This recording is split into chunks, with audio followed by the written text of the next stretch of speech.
जय हिंद दोस्तों, जय हिंद बच्चों। हम पढ़ रहे हैं 24वां अध्याय जिसका नाम है राजस्थान में खनिज व उद्योग। पिछले वीडियो क्लास में हमने राजस्थान के खनिजों का परिचय प्राप्त किया और साथ में हमने धात्विक खनिज को अच्छे से समझा। हमने ये अच्छे से समझ लिया है भी खनिजों के भंडार और उत्पादन की दृष्टि से राजस्थान का जो अरावली पर्वतमाला का क्षेत्र है और दक्षिणी पूर्वी जो पठारी क्षेत्र है वो इन दोनों के यानी भंडार और उत्पादन की दृष्टि से समृद्ध क्षेत्र है। और आज की इस वीडियो क्लास में हम पढ़ेंगे अधात्विक खनिज और ऊर्जा खनिज और साथ में राजस्थान के उद्योग का परिचय भी प्राप्त करेंगे। तो टॉपिक को शुरू करते हैं और आज का टॉपिक है सबसे पहले अधात्विक खनिज, नॉन मेटेलिक मिनरल्स पर हम बात कर रहे हैं। इसकी परिभाषा हम समझ चुके हैं पहले ही भी, वो खनिज जिसमें धातु का अंश बिल्कुल भी नहीं पाया जाता वो अधात्विक खनिज कहलाता है। और इसका जो उपयोग है, जो अधात्विक खनिज है, इसका उपयोग नेचुरल रूप में ही किया जाता है, यानी प्राकृतिक रूप से जैसा मिलता है उसी का ही हम डायरेक्ट इस्तेमाल करते हैं। इसमें हमारे सिलेबस के अकॉर्डिंग दो टॉपिक है, संगमरमर और दूसरा है जिप्सम। तो राजस्थान में संगमरमर कहां पाया जाता है, इसकी क्या उपयोगिता है, और दूसरा जिप्सम के प्रमुख क्षेत्र कौन से हैं और इसकी क्या उपयोगिता है, ये हमारे पाठ्यक्रम में है और उसको हम समझ रहे हैं। तो सबसे पहले इसमें संगमरमर, जिसे हम मार्बल भी कहते हैं, जो कि एक इमारती पत्थर है। इमारती पत्थर मतलब बिल्डिंग स्टोन है, बिल्डिंग बनाने में काम में आता है। और इसके उत्पादन में हम पहले पढ़ चुके हैं भी राजस्थान राज्य का एकाधिकार है। और संगमरमर के अंदर उत्पादन क्षेत्र की बात करें कहां ये सबसे ज्यादा है, तो सबसे पहला नाम आता है मकराना। और मकराना किस डिस्ट्रिक्ट में है, नागौर में। तो ध्यान दीजिए, संगमरमर की दृष्टि से विश्व प्रसिद्ध जो क्षेत्र है वो कौन सा है, मकराना है। आज से सैकड़ों साल पहले से ही यहां पर यह चीज प्राप्त होती रही है। मकराना से हर बच्चा जो समझता होगा भी मकराना वाला पत्थर, तो मकराना नागौर डिस्ट्रिक्ट में है जहां पर संगमरमर मिलता है और सफेद रंग वाला मिलता है। आपने सुना होगा चाहे आगरे का किला है, आगरा का चाहे ताजमहल है, कोलकाता का चाहे विक्टोरिया पैलेस है, दिल्ली का बिरला मंदिर है, वो सारे राजस्थान के मकराना के सफेद पत्थर से ही बनाए हुए हैं। तो बहुत ही प्रसिद्ध ये इमारती पत्थर है राजस्थान का। और ये सिर्फ भारत में नहीं, विश्व के विभिन्न देशों को निर्यात भी किया जाता है। इटली है, अमेरिका है, फ्रांस, रूस, स्विट्जरलैंड, ब्रिटेन, इन सब जगह इनको भेजा जाता है। इतनी डिमांड इस मकराना वाले पत्थर की रहती है। मकराना के आसपास का 20 किलोमीटर क्षेत्र जो है सराउंडिंग एरिया में, वो वहां पर सब जगह ये इमारती पत्थर है वो निकाला जाता है। तो उत्पादन क्षेत्र की अगर हम बात कर रहे हैं यहां पर, तो एक नंबर पे आता है मकराना नागौर। और दूसरा फेमस जगह है अजमेर डिस्ट्रिक्ट का किशनगढ़, यहां पर भी संगमरमर मार्बल है वो मिलता है। तीसरी जगह है राजसमंद डिस्ट्रिक्ट। मकराना के बाद अगर सबसे फेमस जगह की अगर हम बात करते हैं तो वो राजसमंद डिस्ट्रिक्ट ही आता है, और साथ में उदयपुर। तो ये उत्पादक क्षेत्र है जहां पर मुख्यतः मार्बल है वो राजस्थान में निकाला जाता है। मकराना नागौर, किशनगढ़ अजमेर, राजसमंद डिस्ट्रिक्ट और उदयपुर डिस्ट्रिक्ट है, वहां पर ये निकाला जाता है मार्बल। अब एक चीज आप और समझिए, राजस्थान में सिर्फ सफेद रंग का ही नहीं बल्कि विभिन्न प्रकार के अलग अलग रंगों का पत्थर भी मिलता है, मार्बल है वो मिलता है। अब आपको ये समझना है भी किस रंग का जो मार्बल है वो कहां का प्रसिद्ध है और कहां मिलता है। सबसे पहले बात करें हम हरा ग्रीन मार्बल की बात करते हैं, तो ग्रीन मार्बल है वो उदयपुर में मिलता है। ग्रीन मार्बल उदयपुर में मिलता है। काली भैंस होती है तो भैंसलाना में, भैंसलाना जयपुर डिस्ट्रिक्ट में आता है। तो काला मार्बल कहां मिलता है? भैंसलाना में। भैंस काली होती है, इस हिसाब से याद रख लेना। तो हरा मार्बल उदयपुर में, काला मार्बल है वो भैंसलाना में मिलता है। गुलाबी पिंक मार्बल है वो जालोर और बांसवाड़ा डिस्ट्रिक्ट में मिलता है। जालोर और बांसवाड़ा डिस्ट्रिक्ट में। पीला येलो जो है वो जैसलमेर में मिलता है, पीला पत्थर। और सफेद पत्थर मार्बल की बात करें तो वो मकराना, पहले बता चुके हैं, नागौर वाला है, वो फेमस है। और सतरंगा, अलग अलग रंगों के जो पत्थर हैं वो पाली डिस्ट्रिक्ट में मिलते हैं। तो हरा उदयपुर, काला भैंसलाना, गुलाबी जालोर और बांसवाड़ा, पीला जैसलमेर, सफेद मकराना और सतरंगा है वो पाली डिस्ट्रिक्ट में मिलता है। तो ये विभिन्न रंगों के पत्थर है और कहां पर ये मिलता है उसके बारे में हमने जाना है। ये भी 1 नंबर के प्रश्नों में अच्छा प्रश्न आपके परीक्षा में पूछा जा सकता है। अब बात करें हम संगमरमर मार्बल का उपयोग क्या है, 1 नंबर में ये भी पूछा जा सकता है। तो हम पहले बात कर चुके हैं, ये एक बिल्डिंग स्टोन है, तो भवन बनाने में इसको इस्तेमाल किया जाता है। भवन बनाने में इसका इस्तेमाल होता है। फर्श की जो टाइलें हैं बनाने में इसको काम में लिया जाता है। आपको पता है ज्यादातर लोग फर्श बनाने में इसका इस्तेमाल करते हैं। सजावटी सौंदर्य वाली जो वस्तुएं हैं उनको बनाने में भी इस संगमरमर मार्बल का इस्तेमाल है वो किया जाता है। तो संगमरमर कहाँ का क्षेत्र प्रसिद्ध है, अलग अलग जगह कौन सा रंग का जो पत्थर मिलता है उसकी बात और उसकी उपयोगिता को हमने जाना है। आप नोटबुक में भी इसको अच्छे से नोट करेंगे। और अब बात करते हैं दूसरा अधात्विक खनिज जिप्सम। जिप्सम जो कि कैल्शियम सल्फेट होता है, CaSO4, कैल्शियम सल्फेट। और इसे आपको पता है जिप्सम एक रासायनिक उर्वरक खनिज है, क्योंकि उर्वरक यानी रासायनिक खाद को बनाने में इसका इस्तेमाल है वो सबसे ज्यादा है वो होता है। और इस खनिज की यानी जिप्सम के विकास की अगर मैं बात करूं तो राजस्थान में बहुत संभावनाएं हैं। और अब बात आती है भी राजस्थान में जिप्सम के प्रमुख क्षेत्र कौन से हैं, तो 4 क्षेत्र है वो प्रसिद्ध है। नंबर 1 पे आता है नागौर डिस्ट्रिक्ट का फेमस एरिया है गोठ मांगलोद। गोठ मांगलोद दधिमती माता का मंदिर भी है वहां पर, फेमस है माता। नागौर, गोठ मांगलोद, भदवासी और मंगोल, ये नागौर डिस्ट्रिक्ट के प्रमुख क्षेत्र है जहां पर जिप्सम का जो प्रोडक्शन है वो बहुत अधिक होता है। तो गोठ मांगलोद, भदवासी और मंगोल ये नागौर का क्षेत्र है। दूसरा चूरू और उसके लगते बीकानेर डिस्ट्रिक्ट की बात करें, चूरू और बीकानेर क्षेत्र में भी जिप्सम मिलता है। दूसरा इलाका है चूरू बीकानेर क्षेत्र का, जिसमें जामसर, लूणकरणसर बीकानेर का क्षेत्र है। तारानगर है वो चूरू में आता है। तो जामसर ये भी बहुत जिप्सम के प्रोडक्शन के लिए बहुत अधिक फेमस है। तो चूरू बीकानेर क्षेत्र में जामसर, लूणकरणसर और तारानगर का नाम आता है। तीसरा इलाका है जैसलमेर बाड़मेर का। जैसलमेर बाड़मेर का, जहां पर जो जैसलमेर का जो क्षेत्र है मोहनगढ़ हमीर वाली है वो जिप्सम के उत्पादन के लिए प्रसिद्ध है। तो मोहनगढ़ हमीर वाली जैसलमेर बाड़मेर क्षेत्र में जिप्सम उत्पादन के क्षेत्र है।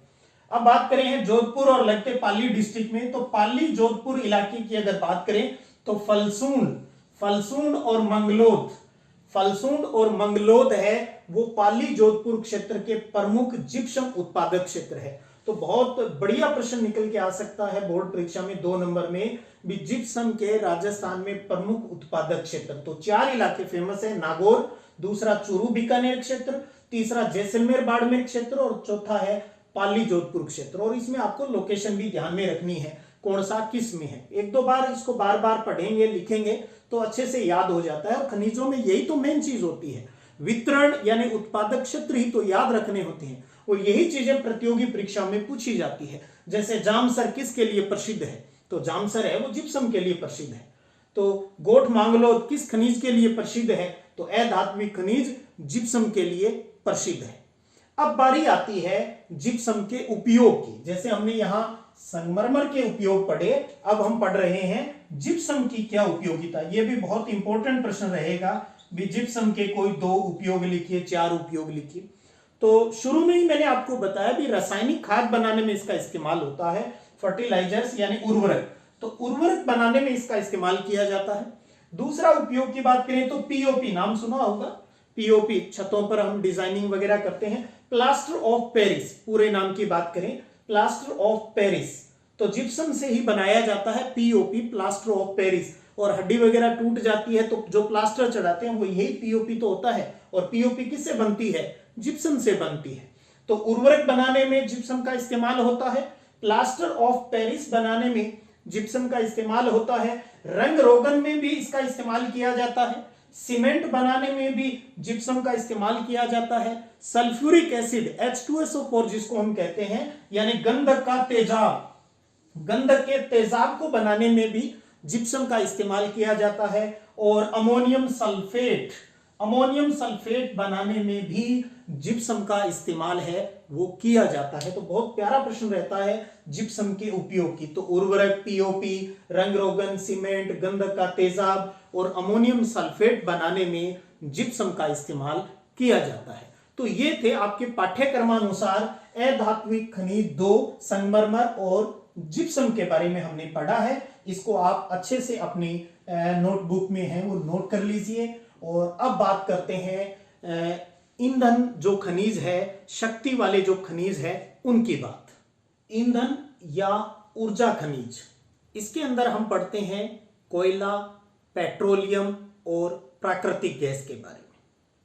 जैसे कि आपको पता है राजस्थान में कोयले का अच्छा प्रोडक्शन होता है और किस किस्म का, ये भी बताना चाहूंगा, वो है लिग्नाइट किस्म का।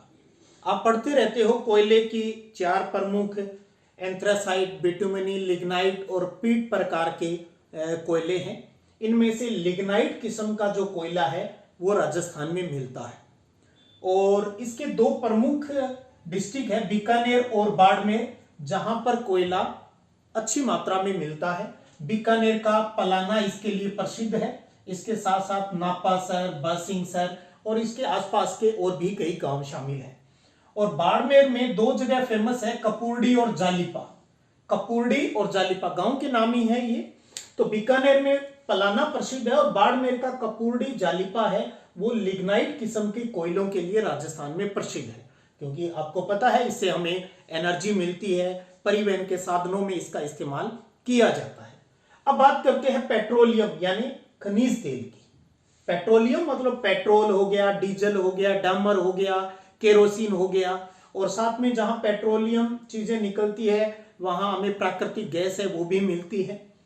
सबसे पहले तो ये समझिए भी पेट्रोलियम यानी पेट्रोल, डीजल, डामर, केरोसिन ये जो है ये खनिज तेल किन चट्टानों में मिलता है? तो देखिएगा ये अवसादी चट्टानों में मिलता है। तो पेट्रोलियम हमें अवसादी चट्टानों में मिलता है। और राजस्थान के प्रमुख क्षेत्रों की बात करें तो इसमें सबसे पहला इलाका आता है बाड़मेर सांचौर बेसिन। बाड़मेर सांचौर क्षेत्र आता है। सांचौर जालोर में है, जिसे राजस्थान का पंजाब भी कहा जाता है। सांचौर जालोर में आता है। तो बाड़मेर सांचौर बेसिन है वो प्रमुख है। और यहीं पर सबसे पहले इसकी पेट्रोलियम की यानी खनिज तेल की खोज हुई थी। और जो सबसे पहले यहाँ तेल निकालने के लिए जो कुएं बनाए गए थे फिर उनका नामकरण भी किया गया। तो सबसे पहले हम तेल कुओं के नाम की बात कर लेता हूं, हो सकता है पूछ ले। जैसे रागेश्वरी, सबसे पहला जो कुआं गुड़ामलानी क्षेत्र में मिला था वो रागेश्वरी नाम रखा उसका। फिर मंगला, ऐश्वर्या, भाग्यम। तो ध्यान दीजिए कल को कहीं प्रश्न आ जाए रागेश्वरी, मंगला क्या है तो आपको पता होना चाहिए ये तेल के कुओं के नाम हैं। राजस्थान में जो बाड़मेर सांचौर इलाका है उसके अंदर रागेश्वरी, मंगला, ऐश्वर्या, भाग्यम ये तेल के कुओं के नाम हैं। सबसे पहले जो तेल का कुआं मिला था उसका नाम रखा गया था रागेश्वरी, जो कहां मिला था? गुड़ामलानी तहसील में। बाड़मेर की तहसील है जालोर साइड में गुड़ामलानी, जिसका गांव है नगर गांव। बाड़मेर से गुड़ामलानी से जस्ट पहले आता है नगर गांव। वहां पर सबसे पहले तेल का जो कुआं मिला था उसका नाम रागेश्वरी रखा गया था। और तेल निकालने का कार्य जिस कंपनी ने किया अब उसका नाम है, वो केयर्न कंपनी थी, पहले विदेशी थी अब भारतीय ने खरीद ली है, तो केयर्न एनर्जी इंडिया लिमिटेड। तो तेल की खोज किसने की? केयर एनर्जी इंडिया लिमिटेड जो कंपनी थी उसने तेल की यहां पर खोज की। तेल के कुएं हैं वो बनाए और तेल निकाल भी रहे हैं, अभी भी चल रहा है तेल निकलने का कार्य। और दूसरा इलाका है जैसलमेर वाला क्षेत्र। जो मुख्यतः प्राकृतिक गैस के लिए, नेचुरल गैस के लिए प्रसिद्ध है। तो जैसलमेर जो क्षेत्र है उसके अंदर जहां ये प्राकृतिक गैस मिली है वो क्षेत्र आपको ध्यान में रखने पड़ेंगे। तनोट, गोटारू, डांडेवाला, सादेवाला, मनिहारी टिब्बा और लोंगेवाला। लोंगेवाला बॉर्डर फिल्म में देखा होगा, लोंगेवाला नाम आता है। तनोट, गोटारू, डांडेवाला, सादेवाला, मनिहारी टिब्बा और लोंगेवाला ये जैसलमेर डिस्ट्रिक्ट के क्षेत्र है जहां प्राकृतिक गैस है वो हमें मिलती है। और पश्चिमी जोधपुर की अगर बात करें तो वहां एक क्षेत्र है म्याजलार, वहां पर भी तेल के कुएं मिले हैं। इसके अलावा मैं आपको बताना चाहूंगा जो मुख्यतः तेल के कुएं पश्चिमी राजस्थान में मिले हैं। देखिए, हमने पढ़ा कोयला कैसे बनता है और पेट्रोल कैसे बना। देखिए, प्राचीन काल में जो पृथ्वी का उथल पुथल हुआ तो जो पेड़ पौधे जमीन के अंदर दब गए तो वो उच्च ताप और दाब के कारण वो पेड़ पौधे तो किस में चेंज हो गए, कोयले में चेंज हो गए। और जो जल के अंदर जो जलीय जीव थे या दूसरे जो जंतु थे वो जो दब गए जमीन के नीचे, तो यानी जो जीव जंतु दब गए वो सारे पेट्रोलियम में चेंज हो गए। तो पेड़ पौधे तो कोयले में चेंज हो गए और जलीय जीव जंतु है वो पेट्रोलियम के अंदर यानी पेट्रोल डीजल में बन गए। अब देखिएगा, आपको पता है जैसे अपना पश्चिमी राजस्थान है, ये बीकानेर, बाड़मेर, जैसलमेर वाला जो इलाका है, यहां पर कभी महासागर होता था जिसका नाम था टेथिज सागर।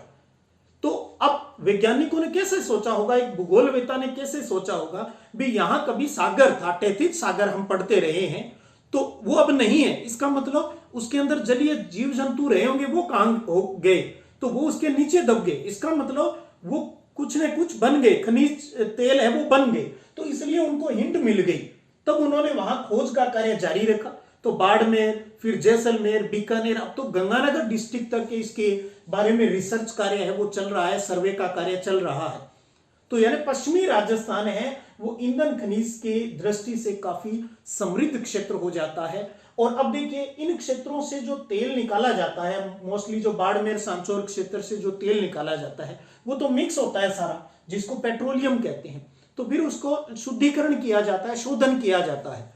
और शोधन के लिए जो मेन जो प्लांट लगाते हैं, जैसे आपने नाम सुना होगा रिफाइनरी, तो इन्हें रिफाइन करना होता है। रिफाइन करने के लिए इन्हें पाइपलाइन के माध्यम से गुजरात भेजा जाता है, जामनगर में, वहां रिफाइनरी लगी हुई है। तो अब भारत सरकार और राजस्थान सरकार के प्रयास से वो रिफाइनरी अब राजस्थान में ही लग रही है। आप अक्सर उसके बारे में सुनते रहे हो, बहुत सी राजनीति उस पर होती रही है।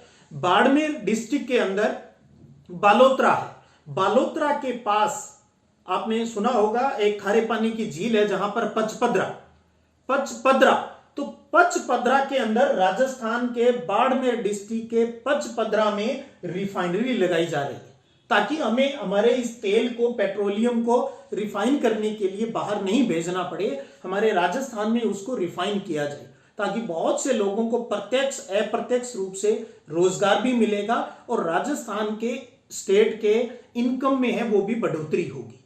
तो भविष्य है वो पश्चिमी राजस्थान का बड़ा ही स्वर्णिम होने वाला है और बहुत ज्यादा प्रोग्रेस है वो पश्चिमी राजस्थान में हो रही है। तो ये था अपना जो धात्विक अधात्विक के बाद ईंधन खनिज से जुड़ी हुई कुछ महत्वपूर्ण बातें, कुछ जानकारियां आपने मुझसे ली। अब बात करते हैं इन खनिजों के संरक्षण। देखिए, राजस्थान में क्या है, वही चीज है ना, जब कोई चीज मिलती है ना तो लोग पागलों की तरह उसको इस्तेमाल करने लग जाते हैं। जब हम कहते हैं ना, उसके लिए शब्द यूज करते हैं, अनियंत्रित और अनियोजित तरीके से, बिना कोई प्लानिंग के, अनकंट्रोल तरीके से उसका इस्तेमाल करते हैं। और अति हर चीज की बुरी होती है, क्योंकि इन प्राकृतिक चीजों को बनने में हजारों लाखों साल लगते हैं, बहुत लंबी प्रक्रिया एक से गुजरते हैं, तब कहीं जाकर ये प्राकृतिक चीजें हमें सुलभ हो पाती है। तो हमें इनको समाप्त होने से बचाना है, अर्थात इनका संरक्षण, कंजर्वेशन करना बहुत जरूरी है। इसके लिए हमें इनको नियंत्रित करना होगा, सोच समझ कर इस्तेमाल करना होगा। यानी सीधी सी बात कहूं तो एक उचित प्रबंधन की, एक अच्छे मैनेजमेंट की आवश्यकता है, ताकि हम इसका जो अनियंत्रित दोहन जो हो रहा है उसके ऊपर कंट्रोल हो। वो सिर्फ ये ईंधन ही नहीं, चाहे वो धात्विक खनिज हो या अधात्विक खनिज हो या ये ईंधन, हम सबकी बात कर रहे हैं। यहाँ पर भी कोयला है, चाहे तांबा है, जिप्सम है, अगर अनियंत्रित रूप से इस्तेमाल रखेंगे, उस पर कोई कंट्रोल नहीं होगा, मैनेजमेंट नहीं होगा, तो एक दिन ये समाप्त हो जाएंगे और उसी रास्ते पर हम जा रहे हैं। तो आने वाली पीढ़ियों के लिए हम इन चीजों को खत्म कर देंगे, तो ये तो बहुत गलत चीज है। तो इसलिए हमें इसका उचित प्रबंधन करना बहुत ही जरूरी है, तभी हम इन खनिजों का संरक्षण है वो कर सकेंगे। तो ये था राजस्थान में खनिज का एक टॉपिक। अब हम थोड़ा सा, क्योंकि इस चैप्टर में खनिज के साथ साथ हमें उद्योग भी पढ़ने हैं, राजस्थान के प्रमुख उद्योग, तो आज की इस वीडियो क्लास में हम इसके साथ राजस्थान में उद्योग की एक जानकारी प्राप्त कर लेते हैं और अगले वीडियो क्लास में उनके बारे में हम जो टॉपिक हमारे हैं, क्योंकि उद्योग में सूती वस्त्र उद्योग और सीमेंट उद्योग है वो हमारे थोड़ा सा डिटेल है, तो अगले वीडियो क्लास में उन पर बात करेंगे। उससे पहले हम उद्योग का एक परिचय प्राप्त कर लेते हैं। देखिए, आपको एक जानकारी मैंने पहले ही दी, चाहे खनिज हो चाहे उद्योग हो, किसी भी स्टेट के एक समग्र विकास का या उसके जीवन स्तर का सूचक होता है। पता चलता है भी उस स्टेट का जो लिविंग स्टाइल है वो क्या है। तो हमारे डेवलपमेंट का ये एक दर्पण है भी, खनिज के साथ साथ उद्योग भी। और आपको पता है, हम पहले वाले विश्व के उद्योग पढ़ चुके हैं, भारत के उद्योग पढ़ चुके हैं, और कहाँ लगाए जाते हैं, कौन कौन सी चीजें उनके लिए जरूरी है, ये चीजें हमने वहां पढ़ी है। वही चीजें, चाहे वो स्टेट की बात करें तो वही तथ्य यहां पर आ जाएंगे भी। उद्योग कहाँ ज्यादा स्थापित किए जाएंगे, जहां पर सीधी सी बात है, जहां उसके लिए कच्चा माल आसानी से उपलब्ध हो जाए, बिजली आसानी से उपलब्ध हो जाए, श्रमिक आसानी से मिल जाए, जहां जिस सरकार की पॉलिसी है वो ज्यादा अच्छी हो, तो वहीं पर औद्योगिक विकास है वो ज्यादा होता है। ये चीजें हम पहले पढ़ चुके हैं। देखिए, 1956 में जाकर राजस्थान का जो एकीकरण है वो पूरा होता है। जब राजस्थान का गठन हुआ तो उस टाइम यहां पर 11 ही बड़े उद्योग थे और 207 के आसपास कुछ रजिस्टर्ड छोटे मोटे और कारखाने चलते थे। स्वतंत्रता हुई, आजादी मिली और एकीकरण जब पूरा हुआ, उसके बाद में सरकार ने बहुत प्रयास किया। पहली जो हमारी पहली, दूसरी, तीसरी जो पंचवर्षीय योजनाएं हैं, उनमें भी उद्योगों पर काफी जोर है वो दिया गया। तब कहीं जाकर राजस्थान में एक अच्छे से औद्योगिक विकास है वो शुरू हो पाया। और वर्तमान की अगर बात करूं तो औद्योगिक विकास के लिए राजस्थान को 36 जिला उद्योगों में बांट रखा है, यानी राजस्थान के अंदर 36 जिला उद्योग केंद्र है। बहुत अच्छा प्रश्न बनता है ये भी, राजस्थान में जिला उद्योग। देखिए, डिस्ट्रिक्ट जो एडमिनिस्ट्रेटिव डिस्ट्रिक्ट है वो 33 है। यहां उद्योगों की बात हो रही है। औद्योगिक डेवलपमेंट के लिए जो डिस्ट्रिक्ट है वो 36 जिला उद्योग केंद्र है और 7 हैं वो सब सेंटर यानी उप केंद्र है वो बनाए हुए हैं। उसके साथ साथ कुछ क्षेत्र विशेष को औद्योगिक दृष्टि से विकसित करने के लिए बनाए जाते हैं सेज, इंग्लिश में बोलते हैं SEZ, special economic zone. Special economic zone यानी विशेष आर्थिक क्षेत्र, किसी क्षेत्र विशेष का औद्योगिक विकास करने के लिए। और राजस्थान में 2015 में इसके लिए एक विधेयक भी लाया गया था। जैसे हम मेक इन इंडिया की बात करते हैं तो राजस्थान में हम मेक इन राजस्थान की बात करते हैं भी। आओ राजस्थान में ये आपके लिए स्पेशल क्षेत्र रहा, यहां पर आप मैन्युफैक्चरिंग कीजिए, यहां के लोगों को रोजगार दीजिए, ताकि हम आपको जो टैक्स वगैरह में उसमें हम छूट देंगे। क्योंकि उससे क्या होगा, उद्योग धंधे यहां पर लगेंगे, लोगों को रोजगार मिलेगा, लोगों का आर्थिक जो प्रोग्रेस है वो ज्यादा होगा। और हम जो अभी अर्ध विकसित हैं तो हमारा स्टेट भी विकसित की तरफ है वो चल सके, ऐसा प्रयास किया जाता है। और हर स्टेट है वो समय समय पर अपने औद्योगिक विकास के लिए कुछ पॉलिसियां बनाती है, जिनको हम कहते हैं उद्योगों के लिए बनी है, तो वो औद्योगिक पॉलिसी यानी नीतियां होगी। तो अब हम पढ़ते हैं राजस्थान में औद्योगिक विकास की पॉलिसी नीतियों की बात करते हैं। तो अब तक 4 नीतियां जारी हुई। सबसे पहले बात करते हैं कि पहली औद्योगिक नीति कब आई। 1978 में आई, 24 जून 1978 के आसपास की बात है। तो पहली औद्योगिक नीति स्टेट में कब आई, 1978 में। दूसरी आई 1990 में, लगभग 12 साल बाद। तीसरी औद्योगिक नीति जारी हुई 1994 में, लगभग 4 साल बाद। और चौथी औद्योगिक नीति आई 1998 में। तो ध्यान दीजिए, पहली औद्योगिक नीति, बहुत प्यारा प्रश्न बन सकता है, राजस्थान में पहली औद्योगिक नीति कब जारी हुई? 1978 में हुई। और चौथी और अंतिम वो कब जारी हुई? 1998 में। तो फिर 12 साल, फिर 4 साल और फिर 4 साल। तो थोड़ा सा मोटा मोटा थोड़ा सा दिमाग में रखने के लिए, तो पहली औद्योगिक नीति 1978 में, दूसरी 1990 में जारी हुई, तीसरी 1994 में और चौथी 1998 में। तो स्टेट के अंदर औद्योगिक विकास के लिए समय समय पर जो पॉलिसियां हैं वो जारी की जाती रही है, उसी के बारे में हमने यहां पढ़ा। उसके अलावा हम एक चीज और समझें भी, राजस्थान के अंदर इन औद्योगिक विकास के लिए क्योंकि पैसा चाहिए भाई, तो कुछ फाइनेंशियल इंस्टीट्यूट भी स्थापित किए गए हैं। तो ज्यादा नहीं तो एक दो नाम जरूर आप यहां पर याद रख लीजिएगा भी, राजस्थान में औद्योगिक विकास के लिए कौन सी वित्तीय संस्थाएं हैं वो बनाई गई है। तो नंबर 1 पर बात कर रहा हूं, राजस्थान वित्त निगम। ठीक है, वित्त यानी फाइनेंस, पैसों की बात आती है, राजस्थान वित्त निगम। दूसरा है राजस्थान उद्योग व खनिज विकास निगम, राजस्थान उद्योग व खनिज विकास निगम।